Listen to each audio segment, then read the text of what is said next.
Hi friends, welcome to our Studies YouTube channel. This is part 12 in PySpark playlist.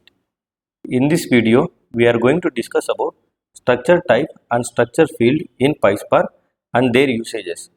So firstly, these structure type and structure field classes are used when you want to programmatically specify schema to your data frame.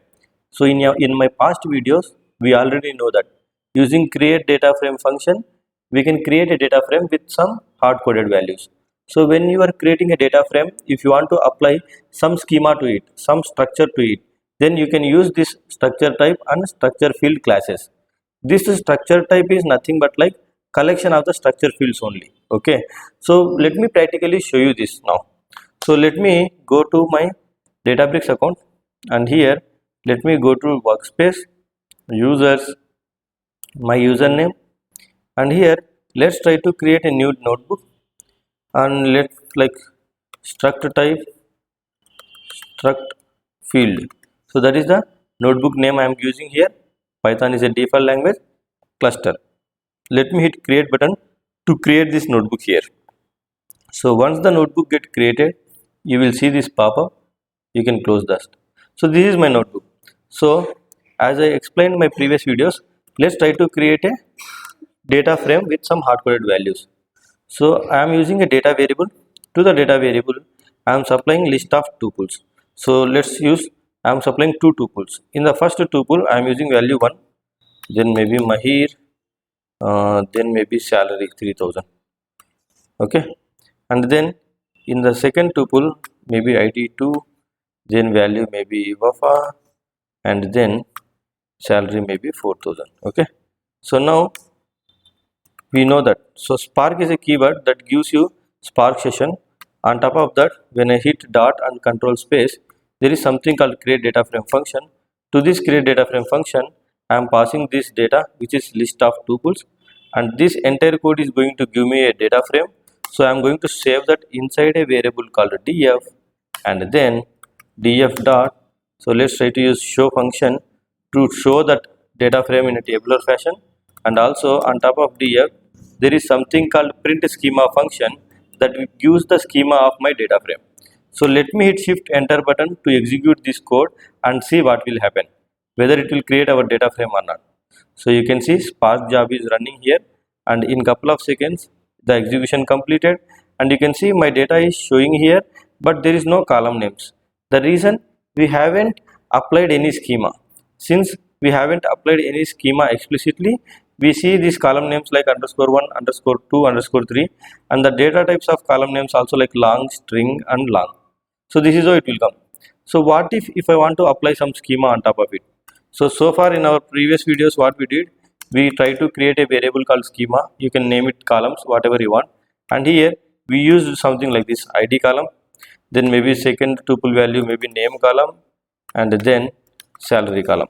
So this is going to act as a schema.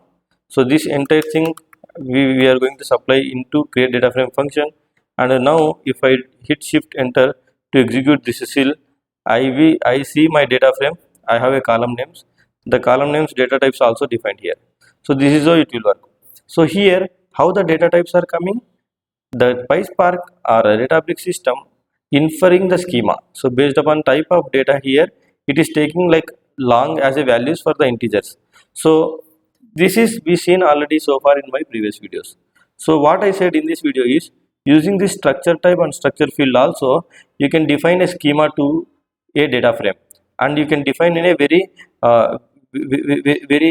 good manner, and you can create a complex columns as well, like nested structure columns and all. So I will practically show you that, so that you can make more sense of it actually.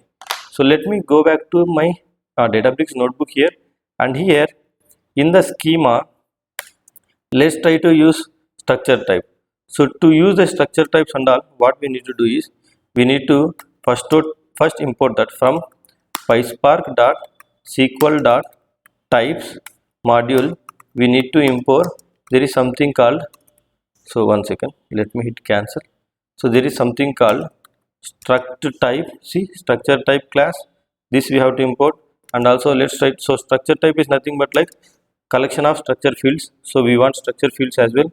And also let's try to import string types, and also let's try to import integer types. So why I am importing string types and integer types? Because I want to use integer types for these values, and for these values I want to use string types. So here, instead of defining a schema as a list before, we can use structure type here. And as I said, structure type is nothing but like collection of structure fields, that means list of structure fields. So use a list, and in the list first item is going to be structure field. So structure field, and to this structure field you can pass the column name. You can see this structure field class constructor takes name, where you have to pass a column name, maybe id is my column name, then control space, data type is another parameter, so where I can pass my data type of id column. So id column I want to use like integer data type, so I can use this integer type class. Okay, so from here, so this is a list starting here. So let me break the lines here so that we can clearly see it. So in the list from here to here, it is a first item. Okay, then comma, let's use this slash to break the lines there, and then second item. So in the second item I want to use maybe name column, and the name column I want it like string type, right? So you can see names are string type. So string type from here to here, then comma, then slash, break the line, then paste. What is the third column? Is maybe salary column, so let's use a salary column, and then define a data type, integer type. So far it is good. So this is schema, which is structure type. We build schema for our data frame. It's like we are creating our entire structure of the data frame, and that entire structure now inside a schema variable. That schema variable we are supplying into create data frame function. Now if I execute this by hitting shift enter button, I should see my data frame created successfully. Also I can see id column as an integer, name column as a string, salary column as an integer. So this is how you can use structure type and structure fields to create a structure or to create a schema for your data frame. Not only that, as I said, you can create complex columns as well. That means nested columns. For example, let's assume you have a address column. Inside the address column there will be another sub column or nested column that shows like a street number, then pin code, something like that. So these kind of nested structure columns also you can create. So we used to call it as a complex columns. So let me practically show you that. So let's assume, so let me copy this entire code first, Control C, and let's try to go to another cell here. I pasted it here. So let's assume I have data something like this, id, then in the name I don't have a string, I have a tuple again, and in the tuple I have first name and last name. So maybe first name is Mahir, then comma, last name is Sheikh. Okay, then salary column, then again id2, then in the name column I have two sub columns, nested columns. So first thing is like a first name, maybe Wafa, then maybe last name maybe Sheikh. Okay, so if I have data like this, then id column, here I am creating a id column with integer type, so that serves the purpose, it is fine. I am creating a salary column, integer type, that also serves the purpose, so it is fine. What about this name column? So name column is not a string type, right? Here I am using a string type, but this is not a string, this is a complex object, so it's like a nested object actually. So what we have to do, instead of using a string type here, we should actually create a structure of a complex type, something like a name column, inside which we have a first name and last name, and then that structure type we have to use it here. So what I will be doing it here is, here let's try to create a new variable called struct name. Inside this variable let's try to create a structure type. As I said, structure type is collection of structure fields, so use a list there. Then in the list slash, because I want to type in the next row, and here first item is a structure type. So first item is, sorry, structure field, right? So collection of structure fields, right? So structure field, in the structure field, what is the column name? Maybe first name. First name is the column name which has to point to this Mahir value, and this column data type is string type. So let's use string type here. Okay, so this is a first item inside this collection. Okay, then comma slash because I want to use a second line here, and then last name is the column name, nested column name, which has to point to this shake and this shake, and this is also a string type. So far it is good. It is creating a nested structure like this, and this entire structure type now I will be using it as a value of data type for this name field. So with this what will happen, the ID column data type is integer type, salary column data type is integer type, but name column data type is structure type. Why? Because this variable is pointing to a structure type, and inside that structure you have a nested columns. One is first name, another one is last name. Let me practically show you this. If I execute this code, it will create a data frame with this structure type, and it will show the data frame, and also it will print the schema. So let me hit shift enter to execute this code here. You can see command running, and now you can see ID column, name column, salary column, because those are the three column names which supplied to data frame. And if you see ID column 1, 2, salary column, and the name column, if you see, it came like this. The reason why it came like this is the name column data type is a structure type actually. This variable actually points to a structure type.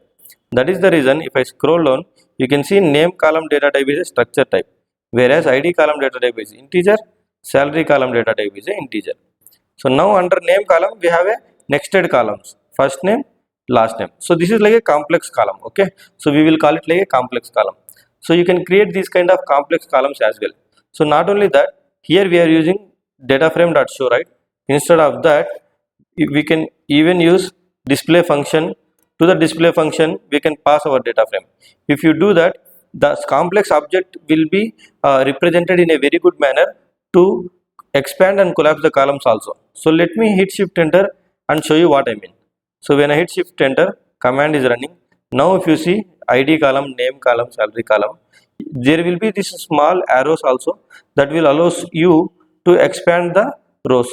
So if you are able to expand the rows, then you can, the representation, the UI representation will be good, right, to understanding. So this is an integer column, this is an integer column, but this is an object, complex object, which has two nested columns, first name and last name, okay. So how we are able to create it? We created a structure type for it first, and that entire structure type we used as a data type inside my column. So let's go back to our presentation. So let me go to the next slide. So whatever I explained just now, the same thing is available here as an example. So we have a second column value as a tuple, which we want to create as a complex type. So that's the reason we created that complex type using structure type here first, and this complex type we used inside this name column as a data type. So that's it in this video. I hope you got an idea how the structure type and structure field will work. We will discuss more about this in our upcoming videos as well. Please, thank you for watching this video. Please subscribe to my channel and press the bell icon to get the notification whenever I add videos. Thank you so much.